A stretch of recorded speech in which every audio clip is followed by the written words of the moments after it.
एक बार फिर से आप सभी लोगों का स्वागत है आपके अपने यूट्यूब चैनल पर। जैसा कि आप सब लोगों को पता है कि 20 अप्रैल को दिल्ली एनआईसी द्वारा स्टूडेंट मॉड्यूल में, यानी जो यूडाइस का स्टूडेंट मॉड्यूल होता है, उसमें प्रोग्रेशन के काम को करने के लिए लिंक को एक्टिव कर दिया है। तो मतलब उसमें करना क्या होता है, हमें मतलब जो बच्चे हमारे पास कर चुके हैं उन्हें अगले क्लास में प्रमोट करना होता है। जो बच्चे रिपीटर होते हैं उन्हें उनके मार्क्स के अकॉर्डिंग या डिसकंटिन्यूड हुए होते हैं, यानी एग्ज़ाम से पहले चले गए होते हैं, तो उस हिसाब से उनको हमें वेरीफाई करना होता है कि उनकी वास्तविक स्थिति क्या है आपके विद्यालय में।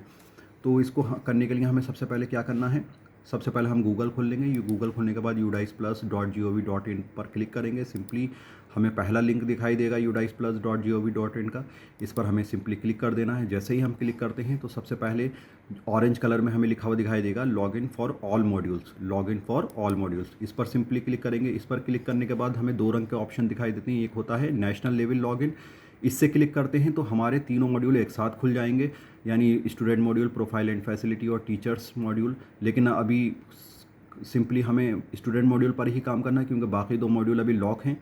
तो हमें यहाँ से हम स्टेट वाले पर से पहले अपनी स्टेट चुन लेते हैं। जैसे हमारी यूपी है, उत्तर प्रदेश। उत्तर प्रदेश चुनने के बाद हमने गो पर क्लिक कर दिया। गो पर क्लिक करने के बाद हमने स्टूडेंट मॉड्यूल पर क्लिक कर दिया।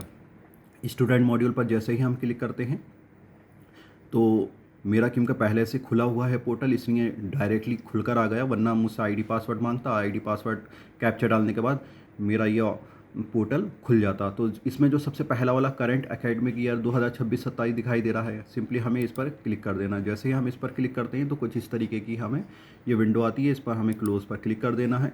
फिर हमें इसके साइड वाले ऑप्शन, साइड में जो ऑप्शन दिखाई दे रहे होते हैं उसमें से एक ऑप्शन है student movement and progression, student movement and progression, इस पर सिंपली क्लिक कर देना है। इस पर क्लिक करने के बाद पहला ही ऑप्शन इसमें मिलेगा। इसके अंदर चार ऑप्शन छुपे हुए होते हैं, तो इसमें जो पहला ही ऑप्शन छुपा हुआ था प्रोग्रेशन एक्टिविटी, सिंपली इस पर क्लिक कर देना। जैसे ही हम इस पर क्लिक करते हैं तो ये मुझे प्रोग्रेशन यूज़र मैनुअल भी बताता है किस तरीके से किसी काम को करना है। व्यू समरी दिखाता है, प्रोग्रेशन समरी सेक्शन वाइज भी दिखाता है। तो अगर जैसे मुझे फॉर एग्जांपल पहले से पहले सारे स्टूडेंट की एक साथ डेटा को इकट्ठा करके रखना है ताकि मैं इस पर एक साथ फीडिंग कर सकूं, तो उसको कैसे करेंगे, तो पहले मैं उसको थोड़ा सा समझा देता हूं। जैसे मैंने व्यू समरी पर क्लिक किया, जैसे ही मैं व्यू समरी पर क्लिक करता हूं तो कुछ इस तरीके का इंटरफेस दिखाई देगा। और मैं एक्सेल डाउनलोड कर ली है मैंने, उसकी एक्सेल, यानी इसमें पहले ही स्टूडेंट प्रोग्रेशन डिटेल की एक एक्सेल होती है, उसे मैंने पहले ही डाउनलोड करके रख लिया है। यहाँ से एक्सेल डाउनलोड करने के बाद ये मैंने सिक्योरिटी रीज़न की वजह से नेम वगैरह चेंज कर रखे हैं। यहाँ से जैसे फॉर एग्ज़ाम्पल पहला बच्चा है फर्स्ट क्लास के अंदर आकिब नाम का, तो यहाँ से मैं मतलब ऑफलाइन मेथड से प्रोग्रेशन एक्टिविटी में अपने हिसाब से मार्क्स और नंबर ऑफ़ डेज़ कितने प्रेजेंट रहा और स्कूल में आ रहा है या नहीं आ रहा है, यस नो करके मैं इसको अपने पास सेव कर के रख सकता हूँ, ताकि मैं जब करने बैठूँ काम प्रोग्रेशन का तो एक साथ मुझे सीरियल से ही बच्चे मिल जाएं और मैं आसानी से उस काम को कर सकूँ। तो प्रोग्रेशन एक्टिविटी में हमें करना क्या है, कैसे आगे बढ़ेंगे, तो सबसे पहले हमें प्रोग्रेशन एक्टिविटी पर हमने क्लिक किया। स्टूडेंट मूवमेंट एंड प्रोग्रेशन पर जाने के बाद स्टूडेंट एक्टिविटी पर क्लिक किया हमने। उस पर प्रोग्रेशन एक्टिविटी पर क्लिक करने के बाद हम गो पर सिंपली क्लिक करेंगे। गो पर क्लिक करने के बाद हमें यहाँ से क्लास चुनवाएगा कि कौन से क्लास को प्रोग्रेशन एक्टिविटी आपको सबसे पहले करना है। तो जैसे फ़र्स्ट क्लास की मुझे करना है तो फर्स्ट क्लास को मैंने चुनकर और मैंने गो पर सिंपली क्लिक कर दिया। जैसे मैंने क्लिक किया गो पर, अच्छा सेक्शन सभी को चुनना है, ऐसा नहीं है कि खाली क्लास चुन लिया और आपने सेक्शन छोड़ दिया तो क्लास के बच्चे आपको शो नहीं होंगे। तो सिक्योरिटी रीज़न की वजह से मैंने हाइड कर रखा है बच्चों को। तो आपको दिखाई किस तरीके से देगा, कुछ इस तरीके से आपको सारे बच्चे दिखाई देंगे। बच्चे का नाम लिखा होगा, उसकी पूरी डेट ऑफ बर्थ, उसका पैन नंबर, सब कुछ, और उसके आगे प्रोग्रेशन स्टेटस वगैरह लिखा होगा। तो इसको करना किस तरीके से आइए उसे भी समझते हैं। जैसा ये एक बच्चा था, इसका मैंने नाम वगैरह पीछे हाइड कर रखा है। तो इसके स्टेटस वाले ऑप्शन में यहाँ से मुझसे पूछेगा प्रोमोटेड बाय एग्जामिनेशन, यानी एग्ज़ाम देकर पास हुआ, नॉट प्रोमोटेड रिपीटर।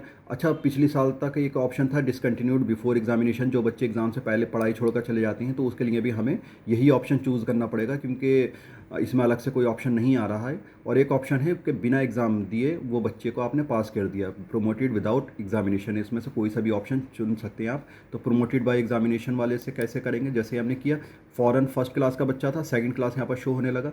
यहाँ पर मैं सिंपली उसकी परसेंटेज भर दूंगा, कितने मार्क्स आए उसके। जैसे फॉर एग्जांपल मैंने इसके दिखाए 65 मार्क्स। उसके बाद ये मुझसे पूछेगा कितने दिन ये स्कूल में आया। तो जैसे मैंने इसे दिखा दिए 43 डेज़ आया ये, एक अंदाज़न। और स्टडिंग इन सेम स्कूल या लेफ्ट विद टीसी, यानी अब पास होने के बाद आपके ही स्कूल में है या दूसरे विद्यालय में चला गया। जैसे मैंने दिखाया स्टडिंग इन सेम स्कूल। यहाँ से मुझसे फिर सेक्शन चुनवाएगा, बिना सेक्शन चुने आगे नहीं बढ़ेगा। अगर फॉर एग्जांपल ये बच्चा कहीं चला गया होता लेफ्ट विद टीसी, यानी पास तो किया लेकिन बिना टीसी का, तो मुझसे यहाँ से सेक्शन का ऑप्शन बंद हो जाता और मैं यहाँ से अपडेट पर क्लिक कर दूँगा। जैसे इसी बच्चे को मैं इसी स्कूल में दिखा रहा हूँ, यहाँ से मैंने क्योंकि डेज़ थोड़े कम लिख दिए हैं, थोड़े बढ़ा देता हूँ। ये करने के बाद मैं अपडेट पे जैसे ही क्लिक करता हूँ,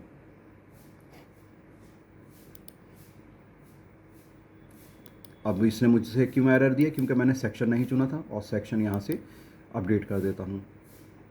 ये मेरा बच्चे का जो हुआ, ये डाटा अपडेट हो गया। अब एक एक करके सारे ही बच्चों का ऐसा करना है। अगर वो आप लेफ़्ट वाला ऑप्शन चुनेंगे तो इसका मतलब वो बच्चा आपका ड्रॉप बॉक्स में चला जाएगा, उसे कोई भी विद्यालय इंपोर्ट कर पाएगा। लेकिन अभी इंपोर्ट वगैरह का सबका ऑप्शन बंद है। सिंपली अभी आपको प्रोग्रेशन का ही काम करना है। अब आपको सारे क्लास करने के बाद, इस तरीके से एक एक बच्चे को अपडेट करने के बाद, लास्ट में क्लास सारे ही क्लासेस को एक एक करके फाइनलाइज भी करना होगा। अगर आप फाइनलाइज नहीं करेंगे तो वो आपके बच्चे मेन सूची में, यानी जो आपकी स्कूल डैशबोर्ड की सूची होगी उसमें नहीं पहुंच पाएंगे और आप उनकी जीपीपी को नहीं कर पाएंगे। उम्मीद है आप सब लोगों को मेरी बात समझ में आई होगी। इसी तरीके की और वीडियो मैं आगे और बनाऊंगा। धन्यवाद।